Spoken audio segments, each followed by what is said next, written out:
I'm Austin, and this is Validated. Today I'm speaking with Cindy Leow, co-founder of Drift, a decentralized derivatives exchange on Solana. Somehow, it's taken us 18 episodes to do a foundational episode on DeFi, but finally, here we are. DeFi is, in a word, complicated. I think most of us in crypto can give a high-level definition of DeFi, something like smart contracts that can execute financial transactions in a trustless way. But beyond that, understanding what's actually going on under the hood of DeFi protocols and how to use them is still a very narrow area of expertise. Part of what makes DeFi complicated is, by design, it's not vertically integrated. If you've got all your money in Chase, Bank of America isn't going to give you a loan unless you move your money to one of their accounts. But in DeFi, you trade on one DeFi protocol with funds collateralized on another and lend tokens out to users on a third. It's permissionless, integrated, but also messy. Wrapped assets, bridges, automatic market makers, all these are new financial tools foreign to the world of traditional finance. Cindy walks us through how these things work on both a technical and practical level. It's common to frame DeFi as a utopian solution to many of the problems of centralized finance. But, and I don't think I'm bursting anyone's bubble by saying this, DeFi is not without problems of its own. We discuss why information transparency, the hallmark of DeFi, hasn't made it more resilient to hacks and frauds, while weighing other security trade-offs between DeFi and CeFi, particularly around counterparty risk. Of course, we're pro-DeFi around here, but if we're trying to build a future of finance for a decentralized world, it's important to talk about the challenges the industry needs to overcome. From cross-chain DeFi to increased onboarding through better wallet infrastructure and account abstraction, there's a lot to look forward to in the next 12 months of DeFi. Let's get into it.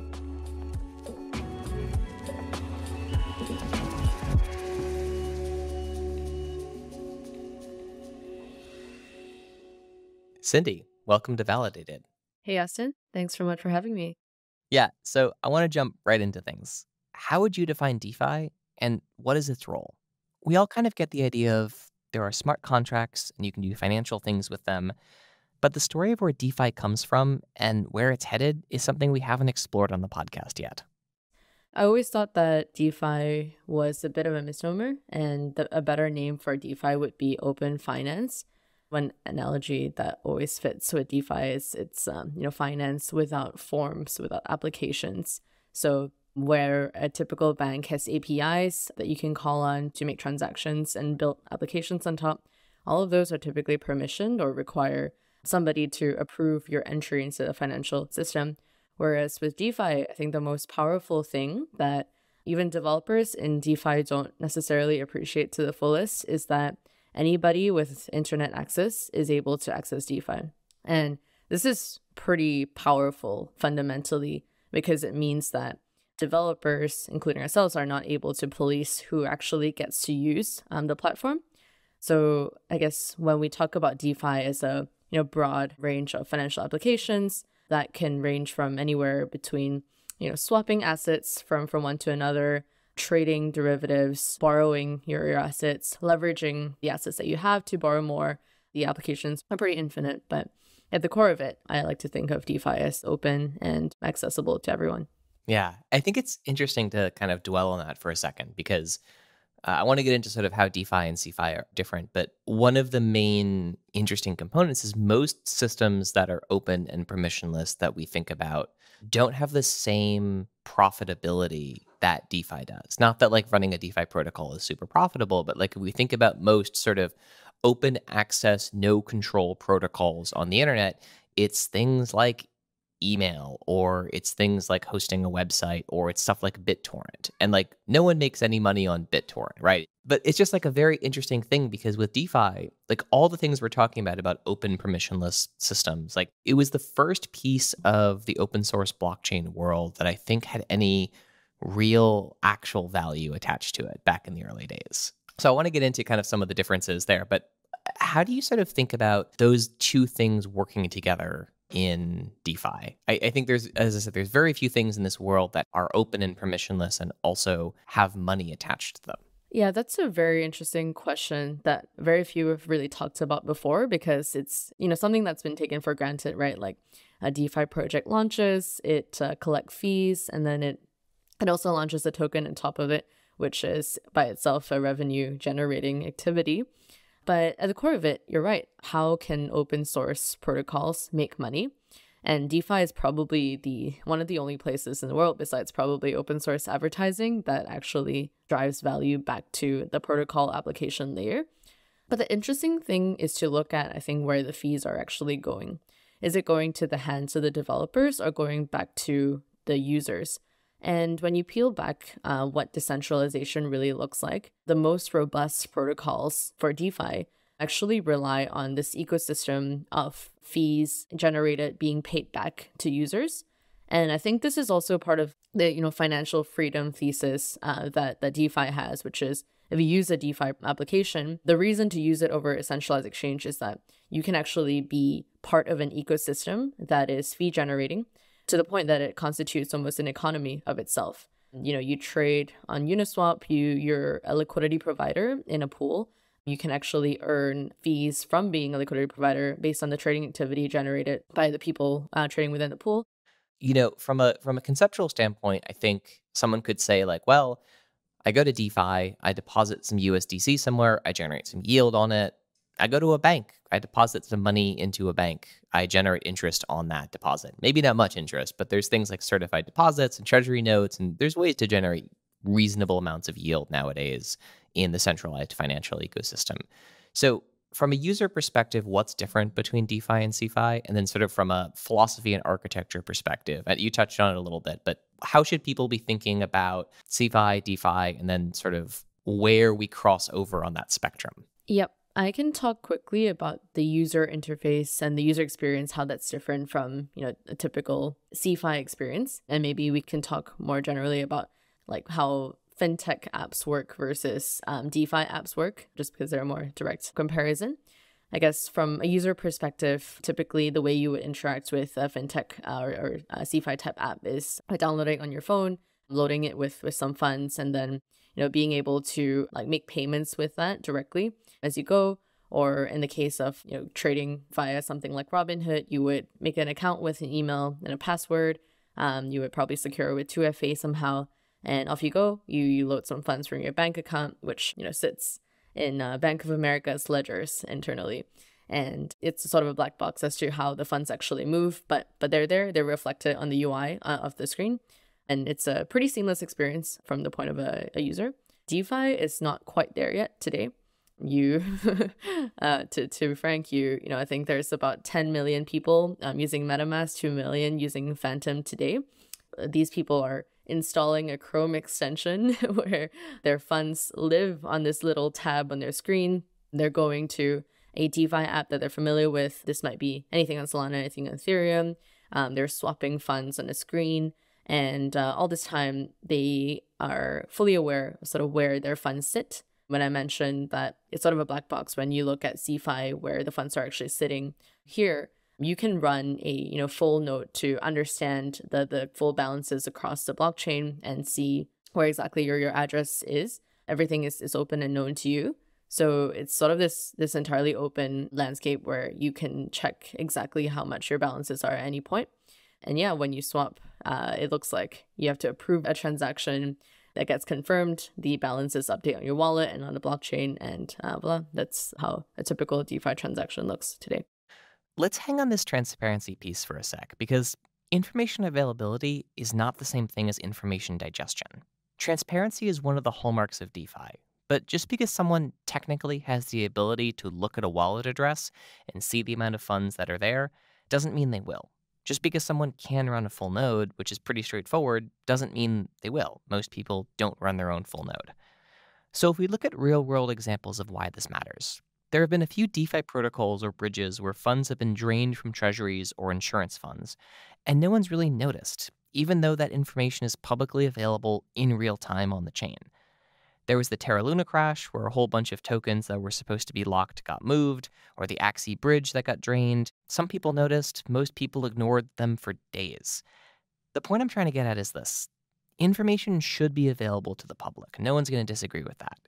But from a practical standpoint, why hasn't transparency made DeFi more resilient against fraud and collapses?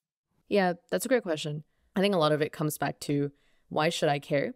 And to what extent do I trust a counterparty or somebody to tell me that the funds are safe versus actually checking it myself? And initially, when crypto kind of started, many people were interfacing with Bitcoin directly through exchanges such as Mt. Gox. And this wasn't necessarily something that people looked into and thought to check, hey, let's look at the reserves of this thing, or let's try to audit this exchange and see where the funds are actually going.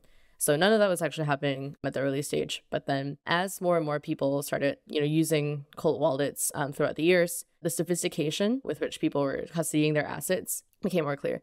I think today I would see centralized exchanges and sort of CeFi as also a way to custody your assets, right? Even DeFi, when you look at a smart contract, you're actually custodying your funds with the contract rather than completely self-custodying yourself. So there's an evolution from how much people actually cared about who or what was custodying these assets. Mm-hmm. And this is very prominent when you look at bridge attacks and bridge incidents, because when you actually cross a bridge, who is custodying these assets? And one of the key questions when you talk about the feasibility of multi-chain, and I know we're going very deep into the weeds here. That's what the show's for. It's that you're actually, when you look at wrapped assets or bridges, it's typically, 3 or 4 counterparties on the other side who are holding the keys that eventually release the funds of the bridge, right? That are actually holding the bridge funds. So how decentralized is that really? I think in a bull market type situation and in a situation where people are sort of moving funds from one another, it's all fun and games. Security isn't really in the narrative. The auditability is there, but no one really thinks to do that in the like mania of things. But then as we get into this type of market where things are stagnant and funds are getting lost more often, I think you're starting to see the level of sophistication increase and the desire to check these contracts and the willingness also to be able to audit what you're putting your money into increase. So yeah, I think the trend is definitely shifting in that direction. Yeah, so I want to go back a little bit and just sort of focus on, you mentioned bridged assets. And, the most commonly used collateral in DeFi is both Bitcoin and Ethereum, but obviously there's no smart contracts on the Bitcoin network. You can't do DeFi in Bitcoin. So how are people actually taking these assets and using them? Like, walk us through a little bit of how wrapping of an asset works, how, a bridge works to a certain extent, and why these types of collateral are most often used in DeFi. So in the example of wrapped Bitcoin, I think this is actually a very important point where wrapped Bitcoin came from. Launched in around the 2019, it was pre-DeFi summer, and it was, I think, the first Bitcoin type asset to hit Ethereum. And ever since then, it has been the basis of collateral for a lot of loans in ETH. It's also one of the most highly traded assets as a denominated pair. A lot of people like to denominate their wealth in Bitcoin, and I think this does show one of the many powers of multi-chain and the ability to consolidate liquidity on one chain. So how it works is, I think, quite similar to how you would actually look at how funds are custodied within a bank, except the players that are holding the keys to these wrapped assets are known and largely audited. So essentially what exists is this wrapped Bitcoin contract that a couple of the larger DeFi players hold the custody and the keys of. So this is between, I believe this has changed recently, but Kyber, Ren, and BitGo were the original custodians of wrapped Bitcoin. You would put your Bitcoin, native Bitcoin, in a contract that is custodied by these institutions, and they would issue a wrapped Bitcoin to represent your holding of Bitcoin on Ethereum itself. And this wrapped Bitcoin would essentially be able to be unlocked on the Ethereum network. And what this means is you can now use this wrapped Bitcoin as collateral for your DeFi loans, your swaps. What really matters is, first of all, how much value does it hold? Will it always trade at the price of Bitcoin? And this depends on the integrity of that bridge itself, the integrity of the custodians that you're placing your funds with, as well as whether there are available oracles within the ecosystem to actually tell you what the price of this wrapped asset is. When you look at the sort of failures of FTX, there were a couple of wrapped assets that FTX had custody to, which were relatively small within the Solana ecosystem. So BTC and So ETH, they were called. One of the original wrapped assets on Solana. There have been more sophisticated ones since then, But when FTX fell out, there was serious questioning around what value these assets actually had on Solana. So it's a bit of a crisis of confidence around that time. But that's an example of, I guess, trusting a custodian to hold on to your native assets. I think it's important to take a step back. We've gone deep pretty quickly. It's very easy for someone listening to say like, wow, DeFi sounds scary. And I think one of the things we've actually seen over the last, let's call it 15 years or so, sort of since 2008, 2009, is that the centralized financial system is actually much less secure than we thought it was. And there's much more fraud that exists in it than we thought. And so this kind of goes back from the sort of like, you can say, oh, bridged assets. Wow, these things sound risky. It's like they're actually probably significantly less risky than mortgage-backed securities as like an investment class. And that the collateral for a lot of this stuff in DeFi, there are certainly problems with some of the ways DeFi is built, but it is transparent in its issues, for lack of a better term. You can look and you can say like, okay, I can see exactly how many entities control this program. I can see if this program could be upgraded. I know where this Bitcoin that's been wrapped is custodied. Maybe I trust FTX, maybe I don't trust FTX, but at least that thing is transparent. That is not the case in these centralized finance worlds, right? We have issues of like, if you look at sort of the 2008, 2009 situations, you had banks spinning up warehouses in Alabama to literally print fake copies of mortgage paperwork that they'd lost the records of, and then present that in court as if it's a real original documentation, right? These sorts of things that exist in the centralized financial world also have intense counterparty risk, also have all of these issues of a lack of traceability and transparency. And so I think one of the things that's just worth calling out here is that both centralized finance and decentralized finance have problem sets associated with them. And I think from my perspective, the set of trade-offs you have to deal with in centralized finance are potentially actually much worse and much harder to assess than those trade-offs that you have in DeFi. Do you think that's kind of a fair characterization of how folks should view DeFi? Yeah, absolutely. I think one of the most attractive things about DeFi is that you can choose your counterparty. And, once one counterparty fails, you can see very quickly. For instance, many of the blowups that happened last year could not have happened if they happened within DeFi context. And if you knew who your counterparty was at that moment.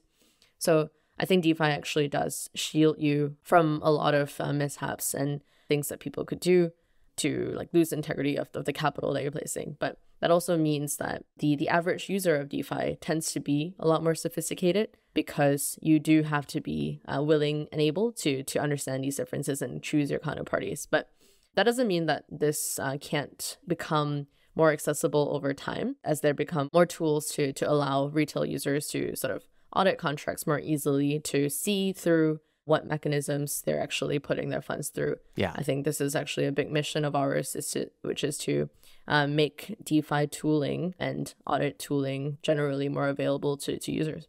Yeah, it kind of feels like, in the early days of using a credit card online, it was like a little bit of a weird, scary thing. And like DeFi is, I think, a little bit past that, but we're still in the stage where like, you can be tenuous of certain types of activities and, you have to do more research and you think you need to, whereas I don't know. For me, I'll just YOLO my credit card into anything online at this point because like it's probably fine. And if it's not, there's like an insurance fund to cover that on the credit card company side.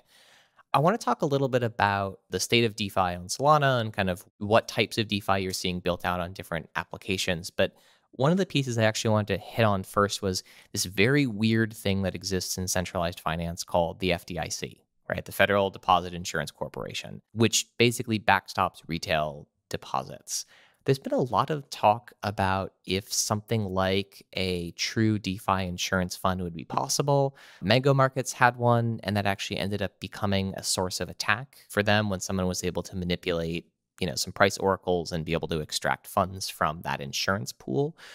How are you thinking about the concepts of self-custody? It's sort of like it's the Spider-Man thing, right? With great power comes great responsibility. But like there is a world where we start to see a little bit more insurance or a little bit more backstopping of user funds. Do you think that's possible in DeFi? Because at the same time, when it is permissionless and open, you can't control who has access to that insurance fund in the same way that, Bank of America might be able to. Yeah, I definitely think that it is a vector that helps retails and even, going a step beyond retail, more sophisticated traders, fund managers view DeFi as something a bit more attractive. I think what we have seen pop up is this insurance fund for protocols that are specific to each protocol, rather than this large insurance fund that governs all of DeFi. You have seen some instances of insurance projects that have come up, but oftentimes retailers have to purchase this insurance to minimize their losses and potential hacks. But that's not a great UX, because you don't want to be like, hey, I'm going to deposit to yield farm on this, banana protocol, but I'm going to buy, I'm going to spend like 50% of that on insurance. That's not the greatest thing for retail. I think we are starting to see more larger insurance funds pop up that are generated actually from fees from the protocol. And I think one of the big signs of confidence for retail is like, well, if I'm going to put X amount of let's say $5,000 in this protocol, will the protocol be able to cover me in case I lose this money? And there can be programmatic rules within the insurance fund itself, such that instead of, the FDIC council agreeing to, hey, I'm gonna give you guys max $250K per account in the case of any losses, like you cover for that amount. These rules can actually be governed programmatically and also set by the DAOs that eventually govern each protocol. So the pseudo insurance fund, I guess, of every protocol looks to be their treasury, which comes from their fees. Going back to our first question of how do funds actually flow within DeFi, I think this is actually an interesting use case of how can people protect themselves in crypto. And the role that governance plays here is pretty critical, because if you want to use a protocol, it actually makes sense for you to also be an active participant in governance forums where you might push for more coverage from their insurance fund. So definitely think that this is something that it makes sense from a protocol level perspective. I'm not sure whether ecosystems should have an ecosystem-wide insurance fund. Then you would have to think about how each protocol is kind of incentivized to provide to that. But I definitely think it makes sense at a protocol level. At a wider scale, boosts confidence a lot.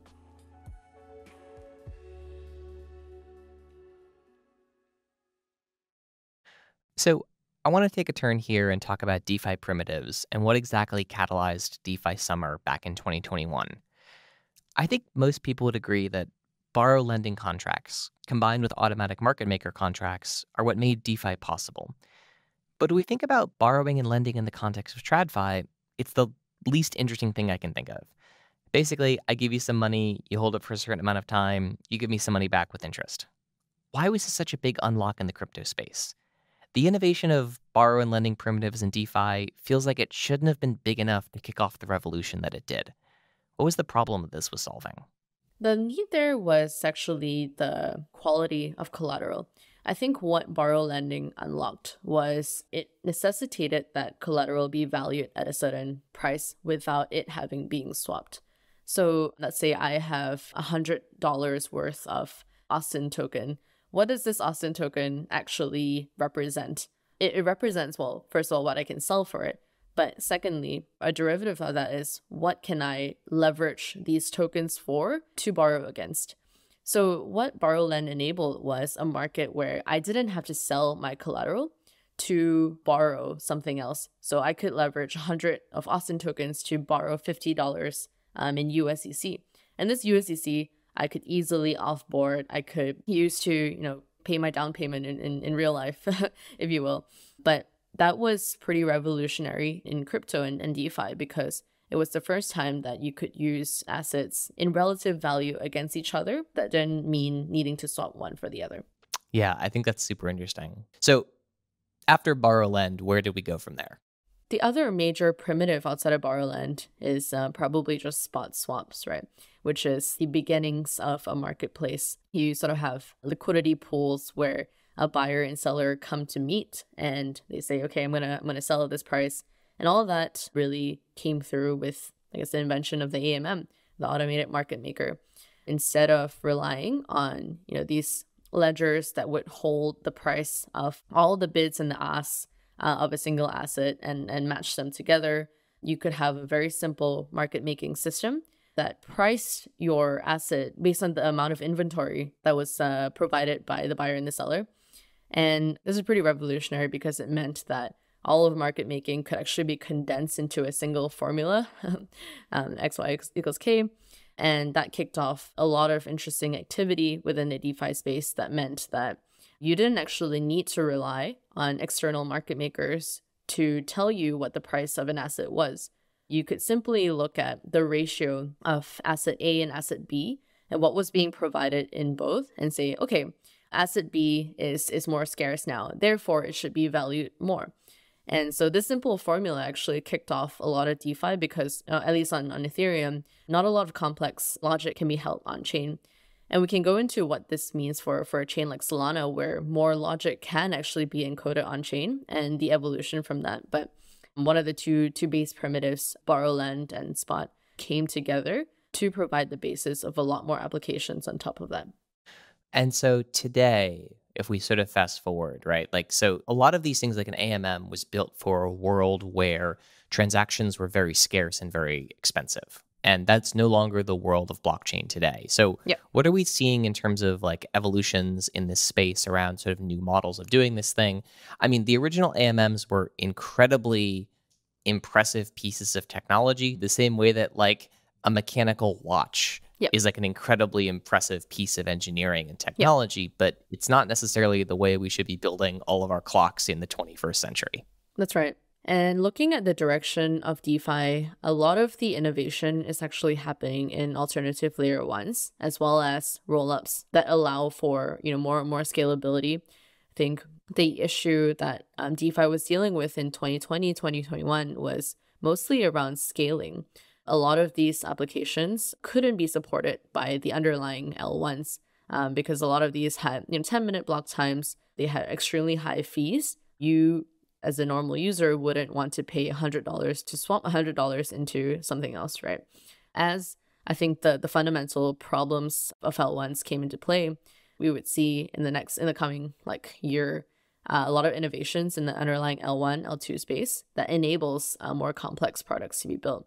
Today, you as a developer would have 10, 20 different options, whether that's an L2 rollup, whether that's Solana, whether that's Polygon, Avalanche. There's the possibilities are limitless, and you sort of choose the trade-offs as you wish. And I think that's also led to a lot of flexibility and freedom as to what types of applications that actually serve the needs of traders, the needs of retailers today.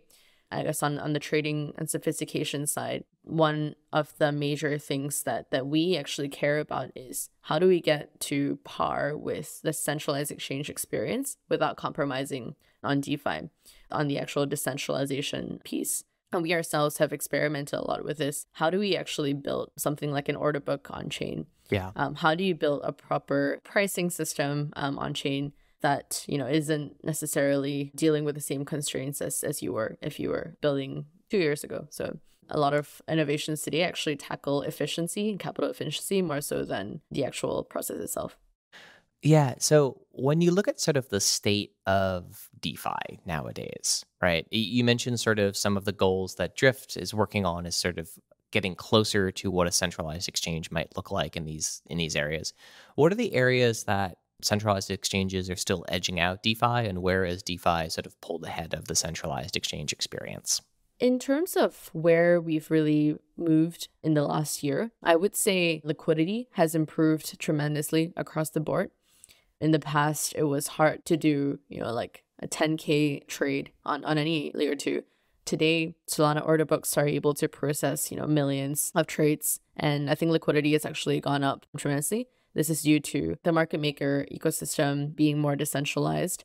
More and more players are starting to come in and able to provide this market making as a service to multiple protocols. So that's a pretty bullish point, and where we're seeing a lot of retailers start getting happy, saying the orders that I used to trade on somewhere like Binance are starting to get filled on chain as well. Although there are natural limitations to how fast the orders can get filled, I think that's not really the same for liquidity.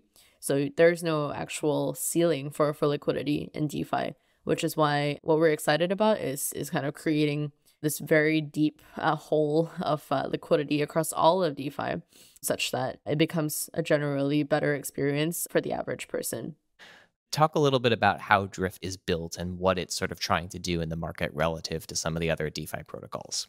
Yep. And the question is always like, how have you kind of evolved and moved the DeFi order book space forward? I would say Drift started off as a very smallish problem to be solved, which was how do you bring derivatives on chain?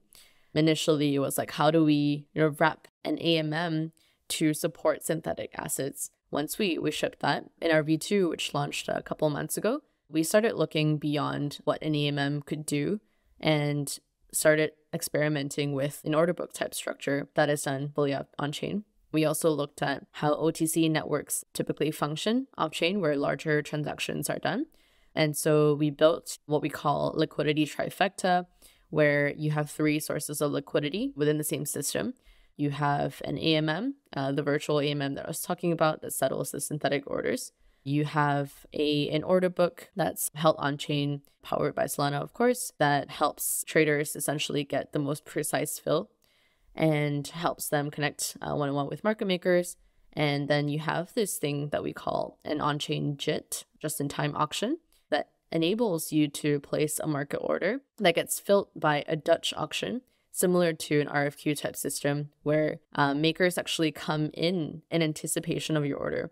This is a very similar system that Robinhood uses, except they're interfacing directly with Citadel. They're sending order flow directly to Citadel, as opposed to doing it in a more open context. Here, anybody can be that Citadel agent, which is what we're really excited about. We're kind of creating a more open ground for makers. So this is a lot more complicated than X times Y equals K. Yeah. So how should people be thinking about like layering complexity in with DeFi systems? I think one of the things that is certainly true in the CeFi world is complexity usually is a tool for obfuscation. Yep. And to go back to our mortgage-backed securities analogy, it's let's pile up a bunch of crap, and the act of piling it somehow reduces risk. And then if we slice that up into smaller pieces, and then we use those pieces together to build something new, that new thing is suddenly rated extremely highly, where the underlying assets are actually rated very poorly. And that was like the jujitsu/fraud that created the mortgage-backed security crisis in 2008-9. So I think there's a lot of folks who are looking around and saying, like, to go back to your original point, a lot of the transparency of DeFi, the transparency isn't gone, but it's gotten a lot harder to understand. How do you think about sort of user education to make sure people actually understand what they're trading with when they interact with something like Drift, which is a much, much more complicated protocol than like version 1 of Uniswap? Yeah, and this is something that is an ongoing problem. I wouldn't say it's a problem. It's more of an opportunity to really bring to market some of these innovations that are coming through. It's not just from us. I would say a lot of protocols are getting more complex to date. Every time a new token launches, for instance, you're kind of seeing multiple tokens launch to wrap that token and help it in a governance standpoint. So there's a lot of obfuscation that happens in DeFi. I would say this is not really a bug. It's by design, because a lot of what DeFi enables, and something that we haven't touched on as much, is this idea of composability. These primitives that are built on top of each other allows DeFi applications to interact with each other in very complex ways. You sort of have spot systems that are wrapped around another protocol's order book that use elements of a borrow lending protocol. But again, to your point, this feature, while it makes it easier and a better experience for user, actually makes it harder to track. Where are my funds exactly? And then you start coming back to this question of, like, to the end user, it's almost the same level of confusion as depositing into Robinhood, if not even harder, right? So where exactly is that increase in UX if it's just as hard for a user to track where their funds are coming from? I guess what I would say is, in a Robinhood situation, I'm not worried that Robinhood is going to lose my money somewhere in that transaction cycle. Now, maybe I should be, right? But the worst Robinhood does is turn off trading, which is bad, but it's not dangerous in the same way that, again, sort of with great power comes great Yep. responsibility. Like it can be thought of as a system that reduces the amount of trust, but it doesn't reduce counterparty risk. Yeah, that's a great question. And this is something that we talk a lot internally about. Ultimately, it's how complex should your product look to users as opposed to how simple it is, how simple it is to land a transaction, right? Yeah. And this is something that from a decentralized standpoint, we want to fit as much as we can about each transaction.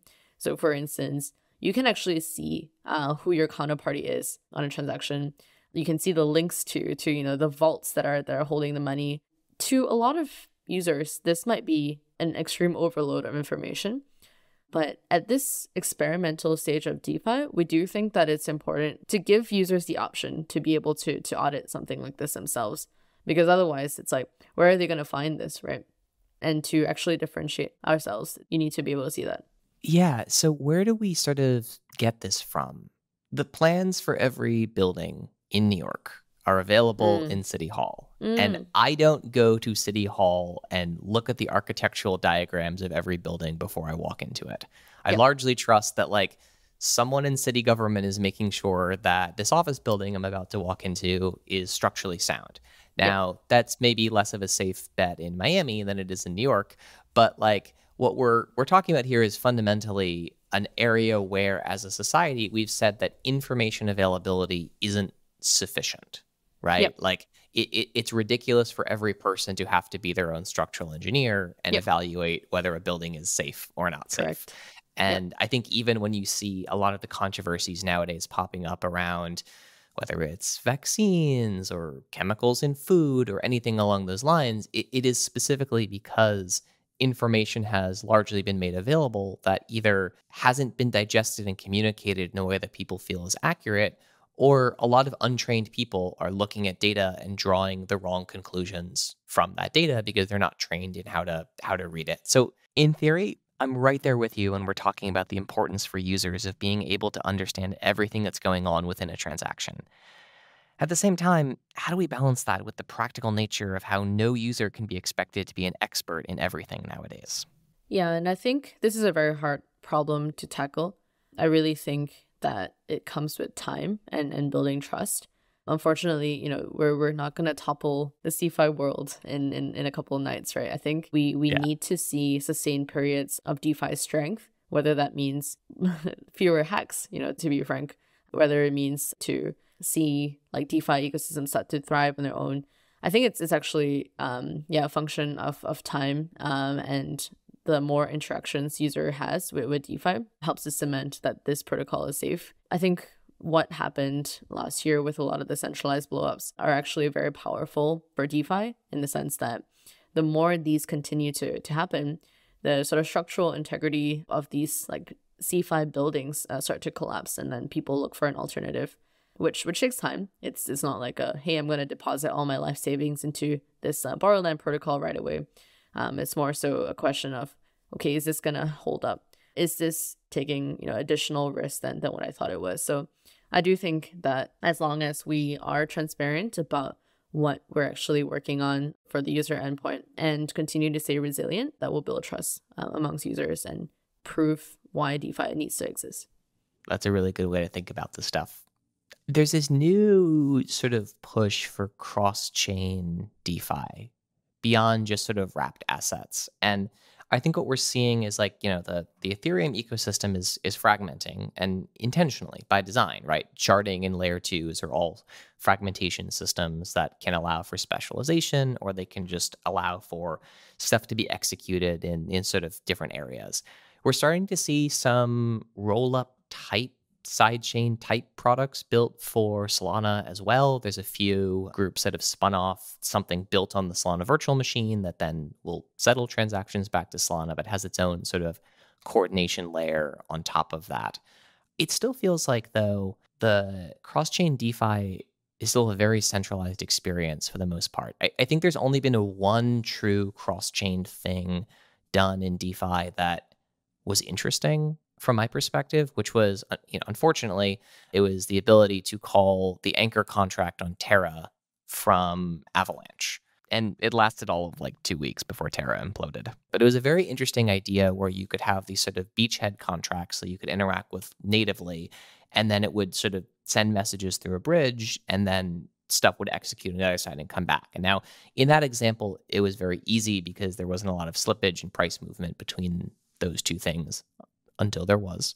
But how are you thinking about if Drift has sort of, if not cross-chain plans? Like, I think the model Uniswap's doing of like, we're going to take our core code base and we're going to put it in multiple places.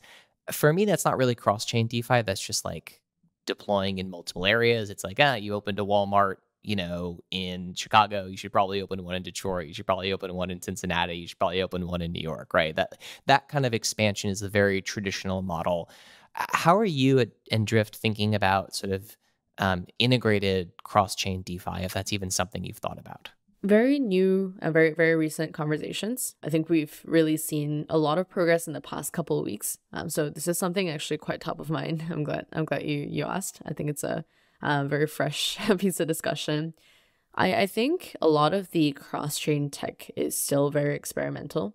After kind of doing some initial discussions on it internally, I think the issue that we have with these app chain roll-up type structures is that a lot of the security that you get from being on an layer one with a very robust validator ecosystem is kind of gone when you become your own rollup. Let's say if we built an SVM rollup on an EVM, which would help us unlock more ETH deposits, but the trade-off there is the sequencing of the blocks would actually have to be done by us initially. And we would basically lose a lot of the decentralization benefits that we would have being on Solana Layer 1. The other thing that would be missing doing this type of roll-up activity is having this liquidity fragmentation issue where CeFi, sort of has liquidity.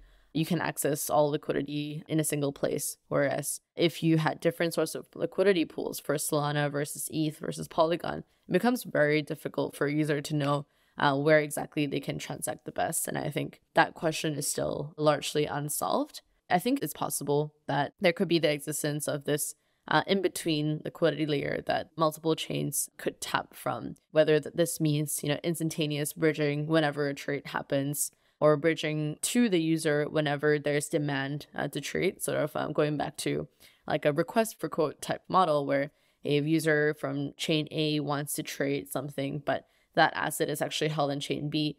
Could you facilitate a cross-chain swap between chain A and B, knowing that there is demand on chain A?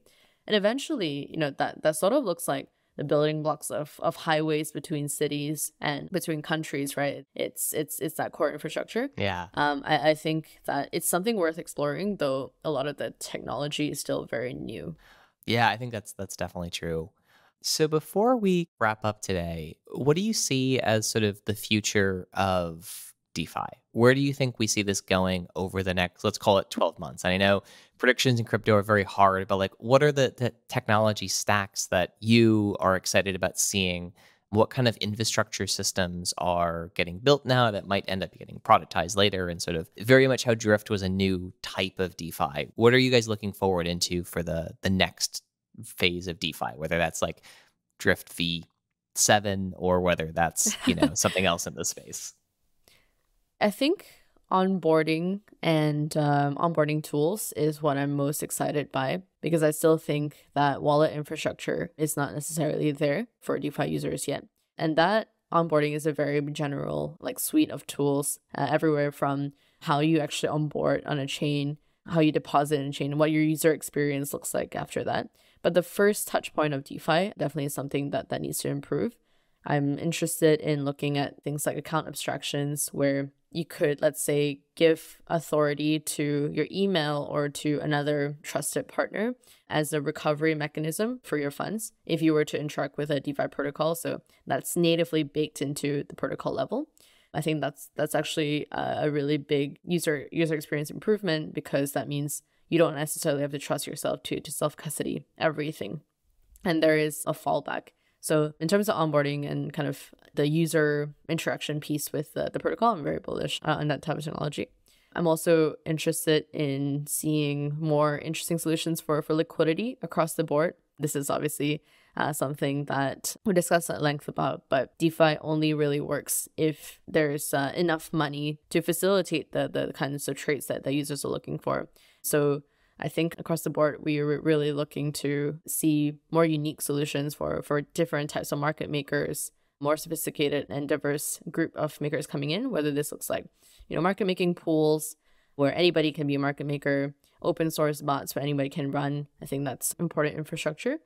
And then, on the cross-chain side, we talked about this earlier, but I'm very interested to see where that comes. I think we're seeing that tech accelerate a lot in the past, like just 2 months alone. So I think by the end of the year, we should be able to have the foundation for something truly cross-chain that goes beyond just wrapping and unwrapping of assets, that allows for, bilateral messaging across the board. Awesome. Well, Cindy, thanks for joining us today. Thank you so much, Austin. Validated is produced by Ray Belli with help from Ross Cohen, Brandon Ector, Amira Valiani, and Ainsley Medford. Engineering by Tyler Morissette.